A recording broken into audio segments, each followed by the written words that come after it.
Mr. TALIAFERRO TV, I'm coming back with one last post about the NBA Finals tonight. First and foremost, I know in the last video y'all felt the tension in the air. It wasn't the fact that I'm a Cavs fan. I'm not a LeBron James Cleveland Cavaliers fan. I might be a solo LeBron guy, but I'm not a Cleveland Cavaliers fan. I'm a fan of the game of basketball, right? I used to work at ESPN. Most people who follow my channel, y'all know that. I used to work there at ESPN. I bleed basketball. I know y'all come to me for a lot of hip-hop based content, but what I specialize in, what I really get down in, what I've earned, how I got to this point in journalism is through sports. So when I talk this basketball talk, y'all ain't just talking to somebody who really loves hip hop and knows a couple things about basketball. No, it's sports first, hip hop second. I know this is pretty much a hip hop based blog, but I want y'all to know where I come from. And when I tell you, I'm gonna explain some things to you guys about the summer for LeBron James and how difficult a summer this is. By the way, LeBron James averaged a triple-double in the finals despite losing in 5 games. I'm gonna tell you where this Cavs team went wrong. He didn't have a coach. Tyronn Lue didn't make any in-game adjustments. Steve Kerr was coming out of timeouts. Anytime the Cavs trapped Stephen Curry or Kevin Durant, Steve Kerr had an in-game adjustment. This game, he didn't play JaVale McGee. He only plays Zaza Pachulia a few minutes. He went to that lethal lineup where Andre Iguodala was on the court with the Fab Four. It's just in-game adjustments. And Tyronn Lue, the coach of the Cleveland Cavaliers, had nothing for his Cleveland Cavalier team. LeBron didn't have a bench, right? He just didn't have enough of a bench. Deron Williams looked lost on the court. He did play a really good game 5 tonight, but Deron Williams looked lost on the court at times. Richard Jefferson gave it all he had, but this is a guy who's been thinking about retiring the last couple years. That bench has to get younger. Kyle Korver couldn't defend anybody. His LeBron's guys. And this is LeBron's fault. Let me make that clear. This is LeBron's fault, what I'm about to tell you. LeBron, 2 summers in a row, has told the Cleveland Cavaliers, look, I'm tired of this waiting game. It's camp time. Get Tristan Thompson his money. The Cavs signed Tristan Thompson to a max deal. Last summer, LeBron was like, look, I'm tired of this waiting game. Training camp's about to start. Get J.R. Smith his money. The Cavs signed J.R. Smith to a 4-year, $57 million deal. They overpaid for both of those guys. I want to break down how stupid and ludicrous this is. Tristan Thompson and J.R. Smith, coincidentally, are both 2 of LeBron James's guys. His best friend, Rich Paul, manages both of these guys. These are LeBron's closest friends on that Cleveland Cavalier team. LeBron and Kyrie, they're great teammates together, but they're not the closest on the team from a friendship standpoint. As a matter of fact, Kyrie Irving's 2 closest friends are Iman Shumpert and a guy that got released. Shout out to my brother Jordan McRae. Let me explain something to you guys. J.R. Smith last summer had no offers from any other NBA team. There were no other teams competing for the services of J.R. Smith. The Cavs outbidded themselves. J.R. Smith had no leverage when he wanted $13-14 million a year. The only leverage he had was LeBron James wanted him back. That's all the leverage he had. And J.R. Smith had an incredible game 5, but you can't be paying him $14-15 million a year for him to be spotty at best in the playoffs. I'm sorry. He struggled throughout the playoffs. He had a decent game 3, 4, and 5. I'm sorry. You got to find a way to get rid of Tristan Thompson or Kevin Love. One of the 2. Kevin Love was good at times. He was good through the first 3 rounds, but in the finals, and the Cavs are getting right back to the finals next year. You got to find a way to make a team that can beat this Golden State Warriors team or compete better. You got to get some forwards on that perimeter and not just the post-up guy like Kevin Love or the spot-up 3-point guy. He can't defend anybody on that Golden State Warriors team. You got to stop looking to what's the best team to put out on the court. You got to start looking to what's the best team that can beat Golden State. And it's not just going to take shooting. It's going to take a lot of other things. Golden State is a phenomenal basketball team, one of the best we've ever seen. They lost 1 game in the playoffs. Never forget that. One of the best teams we've ever seen. If I'm LeBron, these are my options in this offseason, and I've been talking to a couple of my partners, and this is what we came up with. This is what I came up with, actually. The Cavs can go after Paul George.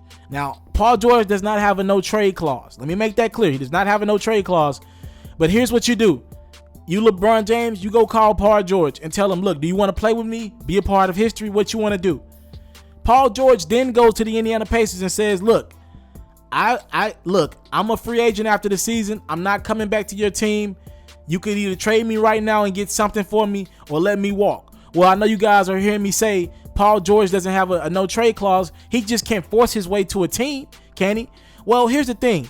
Paul George can tell whatever team wants him. I don't care if it's Boston or LA, whatever team wants him. He can tell them, look, I'm not signing an extension with your team right now. So if you trade for me, you'll have me for the rest of the season or maybe the beginning of the season, but I'm not signing a long-term deal. 9 times out of 10, that's going to make the Lakers or the Celtics or whoever want Paul George not make the trade if he doesn't sign an extension.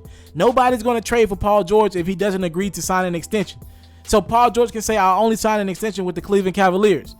That might force the Indiana Pacers' hand, and they might sign or trade Paul George to the Cavs for Kevin Love. You get something out of that. You get something that's better than nothing. So maybe the Cavs can go that route where they get Kyrie Irving, LeBron James, and then now you have Paul George on the perimeter to kind of combat this Golden State Warriors team with perimeter guys. And I think you do need another perimeter defender to kind of guard Kevin Durant down the stretch. I just don't think LeBron James can do it anymore. He cannot guard Kevin Durant, period. Kevin Durant's just too good. LeBron can't do that anymore. He's not the elite defender that he once was. And he's still a really good defender. He just can't guard Kevin Durant. This is probably the best scorer we got in the game. Or you can go this route. You go get another guard.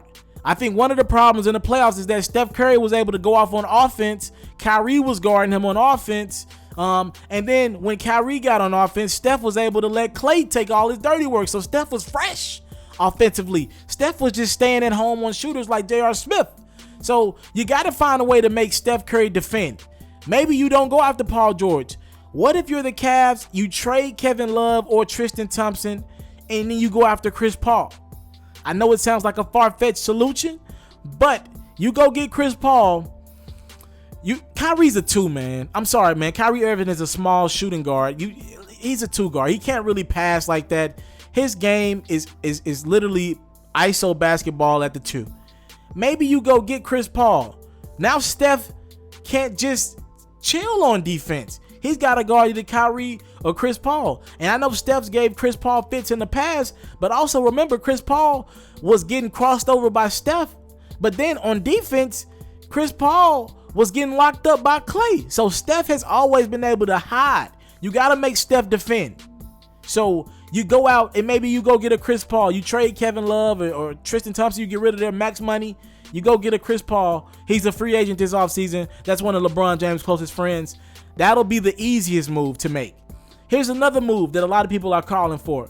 Maybe you go get Carmelo Anthony. Phil Jackson of the New York Knicks, the VP, he wants to get rid of Carmelo Anthony. That's a fact. That's a fact. The thing is with that is that Melo would probably have to get traded for Kevin Love. Carmelo has a no trade clause. He, unlike Paul George, can say, I'm not going to the Lakers. I'm not going to the Boston Celtics. If I don't want to go there, I'm not going there. We know Phil Jackson wants to move on from Carmelo Anthony. He'll take pretty much anything for Carmelo Anthony right now. Maybe you go trade Carmelo Anthony for Tristan Thompson and you try to go back to the finals with that team with Melo, who's not scared of Kevin Durant. Not as good as Kevin Durant, but he's not scared of Kevin Durant. That's an option. There are other options in play as well, but I think you got to go get a big-time forward or maybe Chris Paul, but it's going to take a big-time forward, a Paul George or Carmelo Anthony to compete. Paul George will probably be your best option. Melo will probably be your more realistic option from a forward standpoint, and Chris Paul probably be the easiest option to get there, period. All right? All you have to do is trade Tristan Thompson or Kevin Love, get rid of that money. And I like Kevin Love a lot, and he balled out in the first 3 rounds, but in the finals, he's just a mismatch. They're literally going at him. He doesn't have the legs to keep up defensively with Draymond, KD, any of them. So those are some of the Cavs' options as a team going forward from a free agency standpoint. They got to make one of these big-time moves. But I do want to end with this, right? If you're the NBA, because we're only going to knock LeBron James here, and I don't want to be the LeBron James stan. I really don't want to be that tonight. But I respect this man's greatness so much. He is the greatest basketball player I've ever watched. I didn't get to watch most of Jordan. I only caught the Washington Wizards Jordan. LeBron is the greatest talent that I've ever been able to watch up close and personal, him and Serena Williams. If if you're the NBA, LeBron shouldn't be the only one that has to come up with this crazy convoluted plan to compete with the Golden State Warriors. Ladies and gentlemen, Damian Lillard is putting out another album this summer. Why is he not recruiting guys to Portland? Carmelo Anthony has never made it to an NBA Finals. Why is he not recruiting guys to New York? Kawhi Leonard, and God bless the brother, he went down with a horrific injury because of Zaza Pachulia. Why is he not recruiting guys to San Antonio? Remember, they got LaMarcus Aldridge because of Greg Popovich and Tim Duncan. Why is he not recruiting Chris Paul to San Antonio? This is not a LeBron James issue. In the last 2 years, this Golden State Warriors team has went 73-9 in the regular season a year ago, and this year they just went 15-1 in the playoffs. More than LeBron James should take this personal, how dominant the Warriors have been over this 3-year stretch, 2 championships, and in the year that they didn't win a championship, they got to Game 7 and they won 73 games, an NBA record over the 95-96 Chicago Bulls. This should be personal by everybody should take this personal in NBA. It shouldn't just be LeBron and Kyrie Irving. Why are other guys, why is Russell Westbrook getting a pass? Kevin Durant is happy right now. You let one of the best talents go. He didn't want to play with you because you didn't pass the basketball. Nobody's joining Russell Westbrook in Oklahoma City. We could go around the NBA.